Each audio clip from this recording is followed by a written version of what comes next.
I think the biggest thing I've learned by working for family is not only are we a family, but we're a team. Mm-hmm. You can argue with your family, you can argue about everything, but at the end of the day, you have to work as a team. Mm-hmm. You have to communicate, effectively communicate. Right. You have to talk about the hard things. Right. Welcome to Lessons in Legacy, where we explore the stories, strengths, and struggles behind building businesses that last. Today, I'm thrilled to welcome a very special guest, a true leader carrying forward both a family legacy and a fresh vision for the future. She's the third generation to step into leadership of her family's business, a company started by her grandparents and built by her father, now bringing her own perspective as both a woman in leadership and a next-generation innovator. We'll be talking about the challenges and opportunities of running a small family business, what it means to balance tradition with innovation, and how she's driving growth while honoring the values her family built the company on.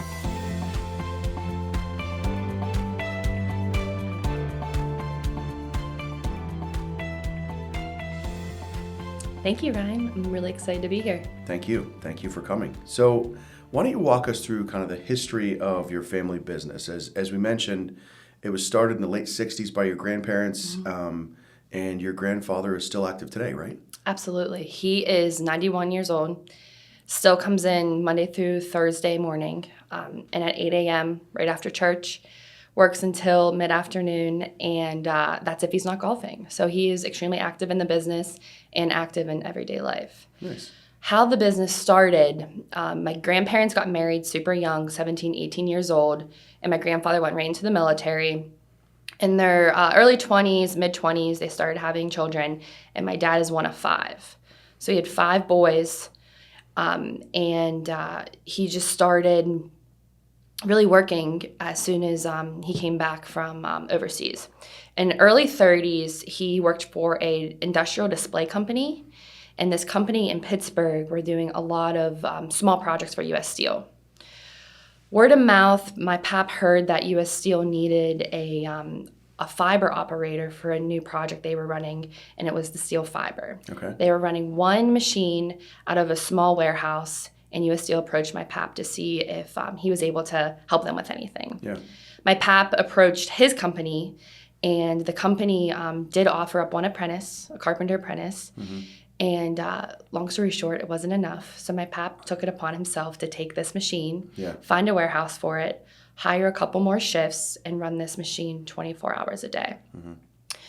U.S. Steel came in and said they needed more, so they brought him another machine, and my pap then moved the operation to Southside. Okay. So it's all over Pittsburgh, Yeah. From Beachview to Southside.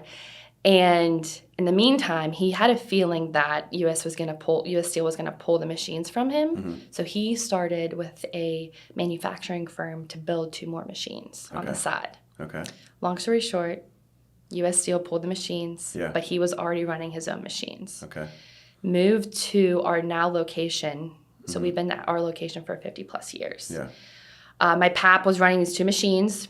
And the company's name is what? D&C Supply. D&C Supply. Okay. D after my grandmother, Dorothy. Okay. C after my grandfather, Charles. Okay. And Supply being we supply concrete reinforcements, specializing in manufacturing steel fibers. So it's the same business that he had started back in the 60s, essentially. Okay. Yes.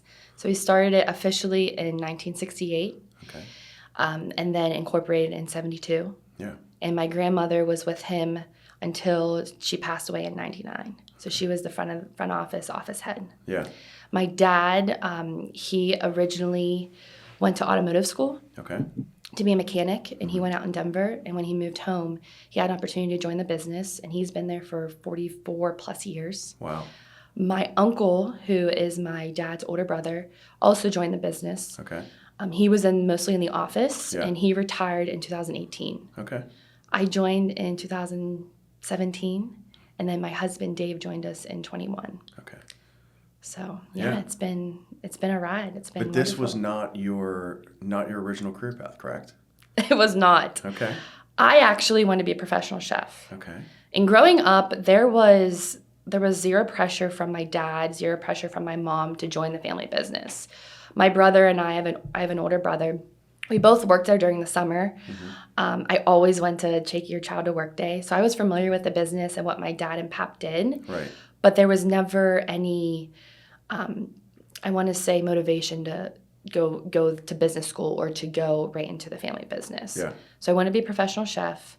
After extensive conversations with my parents of them trying to talk me out of it, my mom took me to cooking classes. My dad made sure he was the #1 taste tester, and I started culinary school right out of high school. Okay.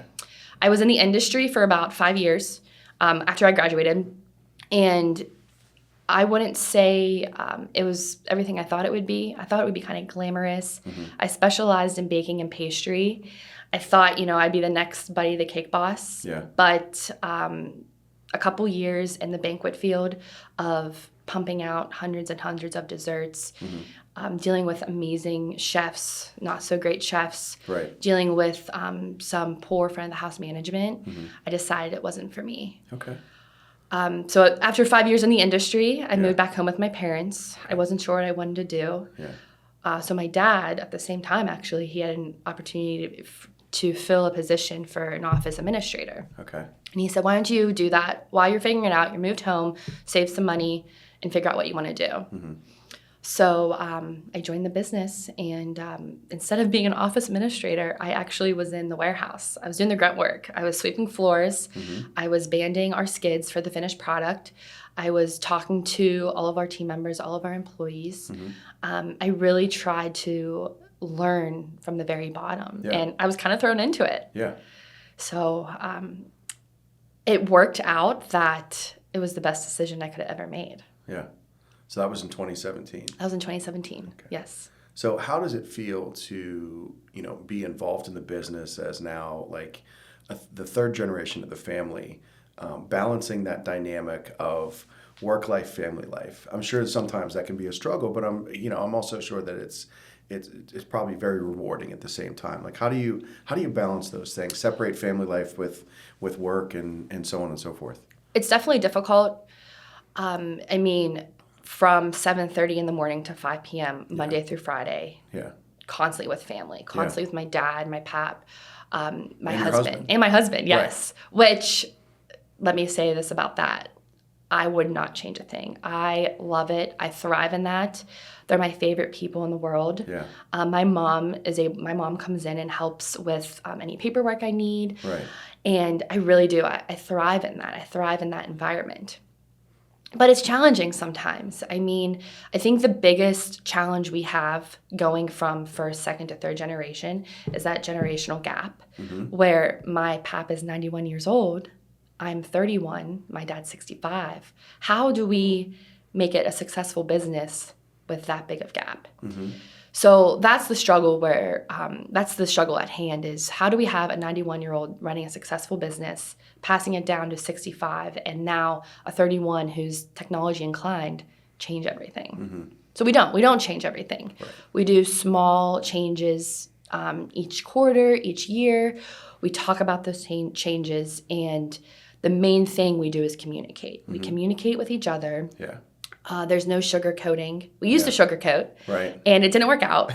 So now it's tell us how you feel, tell us how you want to see it, and let's talk about it. Yeah. Be open and honest. Exactly, be open and honest. And with family, that's extremely hard sometimes, but that's how the business has been so successful for so long. Do you think that there's any like big lessons that your father and grandfather have passed down to both you and Dave, as like the next generation of leadership in the business that stick with you?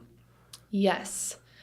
As far as the biggest lesson I think I've learned from both of them is resilience.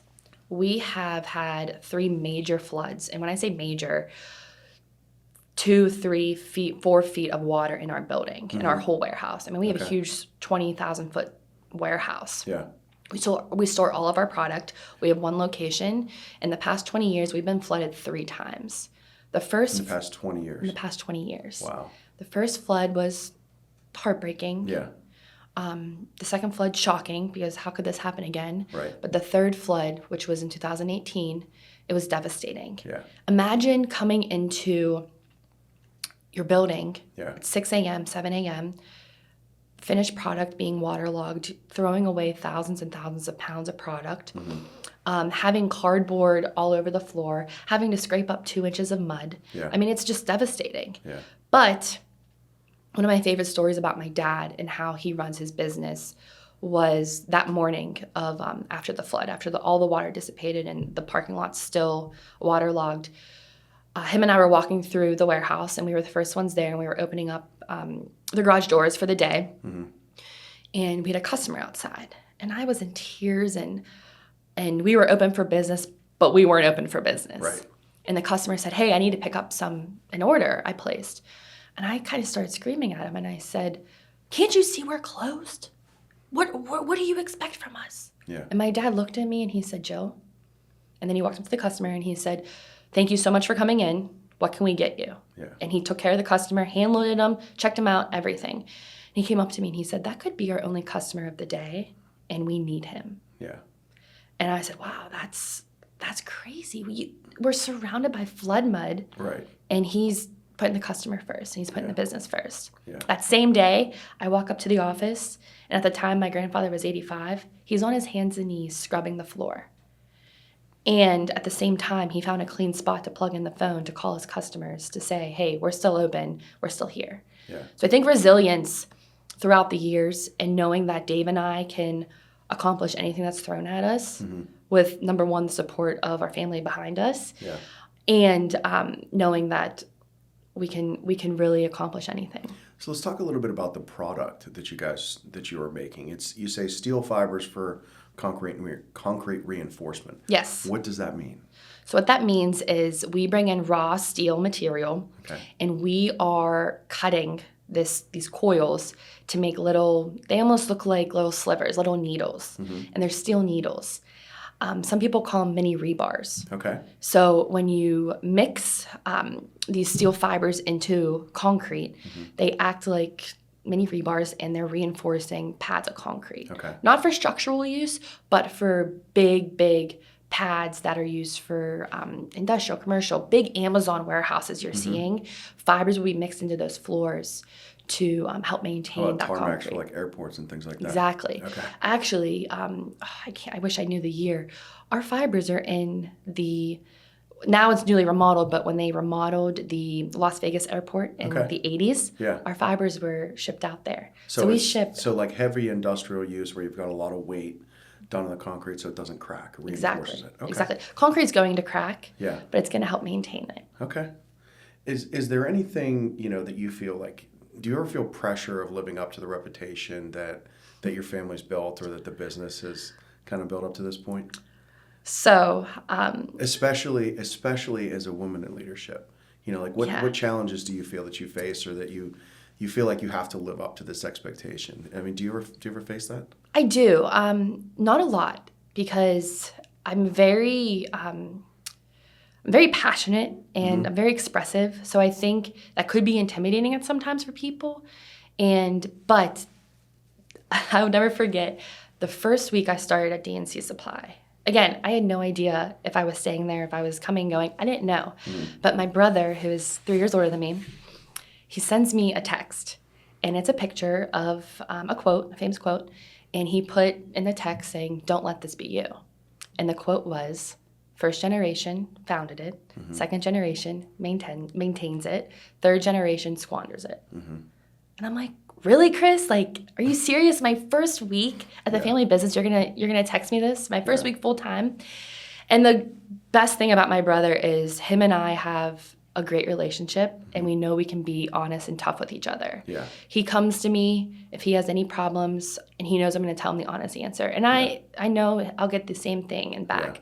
So 2 things I learned from that. I learned that he has all the trust in me. He knows I can do it.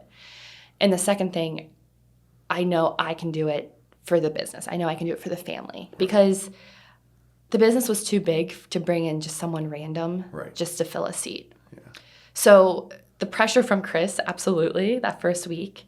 And he always calls and checks. Yeah, I know. Thanks, Chris. Love you, Chris. He always calls and checks in on me. So he's the best big brother. Yeah. But I think the biggest pressure I get is myself. Okay. I put too much pressure on myself. But it's valid. It's myself being a woman in a male-dominated world. I want to make sure if I talk to anybody, if I talk to a man that's giving me a little attitude, I kill him with kindness, number one, and I kill him with education. Like, I know what I'm talking about. Yeah. And he can ask for X, Y, and Z, but I know I'm going to answer him correctly. And if I don't have that answer, I will be sure to find out. Yeah. Do you find, like, is there a piece of advice or something that you could give to someone who's thinking about getting involved in a family business? I mean, you were, as you said before, you wanted to be Buddy the Cake Boss, right? And that you went down that path for a few years and then realized it wasn't for you, and then kind of got thrust into the family business. Do you have any advice for somebody who's looking to maybe do that, or is in a situation that they're thinking about getting involved in the family business? Absolutely. That's a tough question because a lot of people think they can do it. They think they can work as a family. I think the biggest thing I've learned by working for family is not only are we a family, but we're a team. You can argue with your family. You can argue about everything, but at the end of the day, you have to work as a team. You have to communicate, effectively communicate. You have to talk about the hard things. Right. And I think my dad, myself, and Dave, my husband, I think we do that very well. We work as a team. We work as one unit. Yeah. Is there any advice you would give, like, other women stepping into leadership in a family business? Hold your ground. You're not always right. I always thought I was always right. Every decision, that's the right decision. And no, I have to check myself. And I've learned the past 8 years that my grandfather, 91, my dad, 65, they have some great ideas. It might not be the way that I would do it, right? But it's, wow, okay, this works for our employees. This works for our customer. I wouldn't do it this way, but it works better if we do it their way. So just have an open mind and know that you're not always going to be right. But at the same time, hold your ground. Now, what would you say are some of the challenges that you face with running, a small family business versus like a larger firm? Have you ever worked for a larger firm or a larger company? My experience previously before D&C Supply, I worked in big banquets. So I worked for large scale hotels, Hilton specifically. And I think why I love the small business, the personal touch. I know every single one of our employees. We have 14. Yeah. They saw me grow up.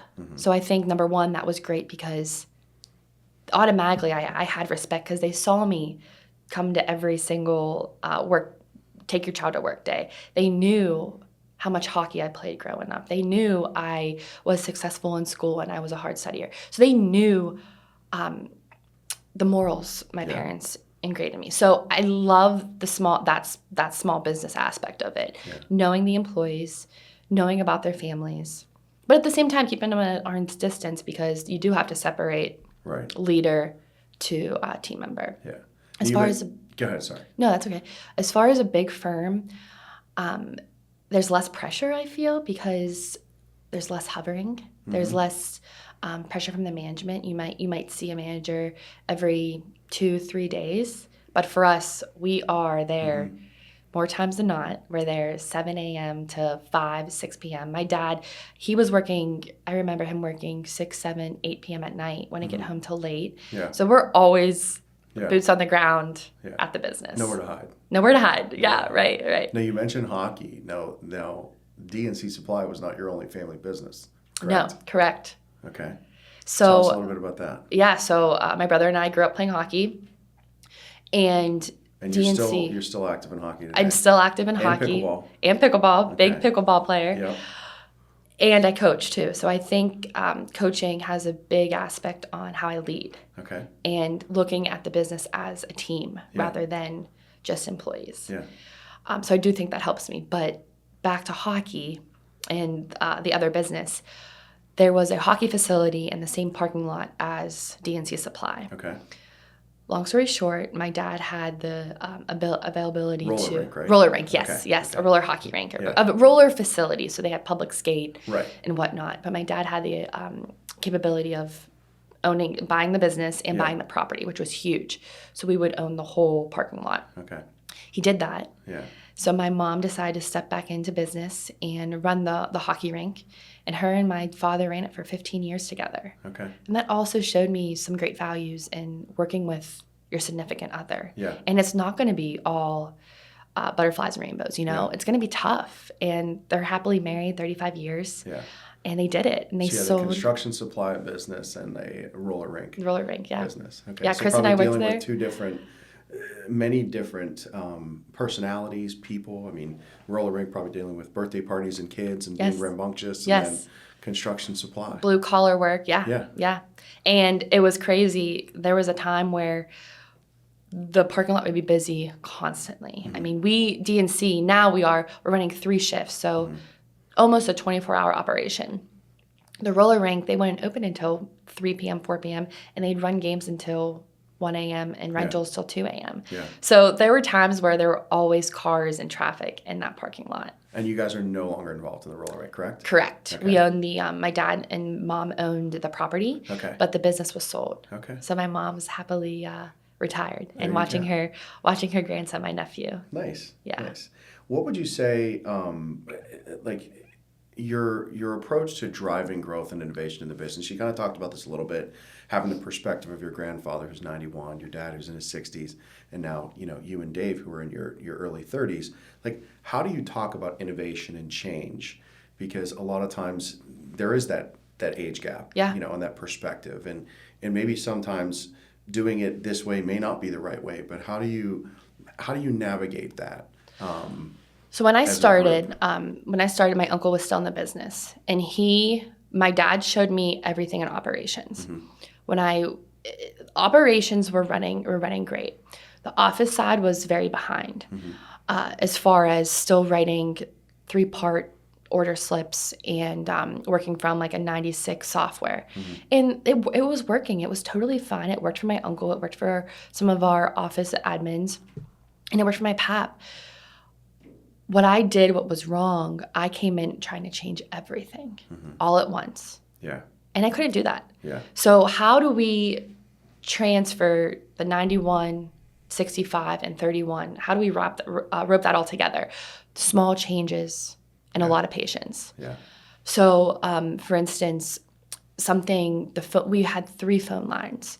I integrated an answering service, a small change that helped us not have to answer phones so often, get rid of the solicitors, and help my pap realize, okay, we don't have to have a phone conversation for 25 minutes if it's all about trucking. If it's not needed for that, we can be efficient with it and have an answering service. Yeah. Take it. As far as software, he stepped out of the billing side, the invoicing side, and he's mostly on purchasing and writing certain checks. Yeah. So I switched all of our software over to all online, an online presence. Okay. So little changes throughout the years, little by little, created big change. Okay.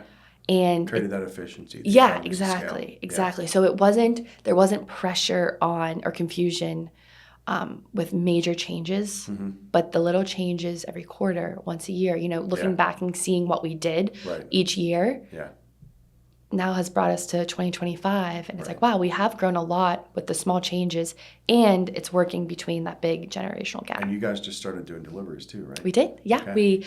We realized a lot of our competitors around the area have a delivery truck. Mm-hmm. We're a smaller outfit for retail, but I would say more times than not, we were being asked for delivery. Mm-hmm. So the joke is, we're a pizza place, pick up our delivery. Yeah. But no, yeah. So Dave, my husband, has really taken over the delivery, and it's nice because he's a quote unquote outside salesman now, because when he's going out there, he brings hats, he brings any t-shirts. Yeah. So the guys on the job gives them a hat, give them a t-shirt, and we'll see some customers post their jobs and free advertising. Exactly. So no, it's the delivery has picked up, and it's a really good lead that we added to our business. Now, Dave, his history was not always in construction supply either. How did Dave come to get involved in the business? You said it was a few years ago. Yeah, it was. So Dave and I met actually at my family's hockey rink. Okay. So he kind of circles. We're all connected, Yeah. So we met playing hockey. He was a sub on a team I was captain for. Okay.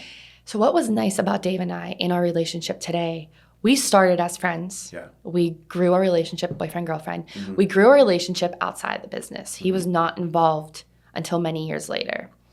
He and I, COVID happened, and he was studied to be an electrician, so he was in the union. Okay. He was laid off in COVID, and crazy enough, we were an essential business, so we stayed open, and we just kept getting busier and busier. We needed someone in that management role, in that operations role. Yeah. And my dad had a talk with Dave, and Dave said, "Yeah, I think we can do this. I think I can do this." So 2021, he joined the business. Okay. But before that, him and I talked, and we said, we know we're great teammates. We know we're a great married couple. Yeah. We have to make sure that this is a good fit. Yeah. So what we did, and I'm really happy we did, we set a plan in place. Okay. We gave it 3 years, 3.5, 4 years. And if it wasn't working with him in business, we had to part ways. Okay. Well, 5 years later, he's still with us and is thriving. You made that 4-year hurdle. We did. We did. Okay. So we've been married for 5 years. He's been in the business for 4. And obviously, I mean, there's struggles every day. We talk about business when we wake up. We talk about business when we go to bed. Right. But I know I speak for him too. We wouldn't have it any other way. Yeah. It is. We are a great team. He's my best friend. He's the best business associate.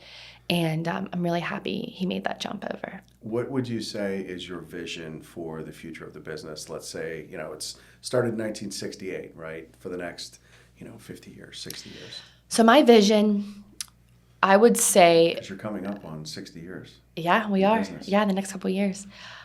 I would say, why not 65 years? Why not 70 years? Why not 75 years? Okay. I saw in the past, from what I can remember, 25 years of the business, of how successful my pap and my dad have been. Mm-hmm. That keeps me going. Mm-hmm. So they got to 50 years. Why couldn't I get to 50 years? Why can't we? Right.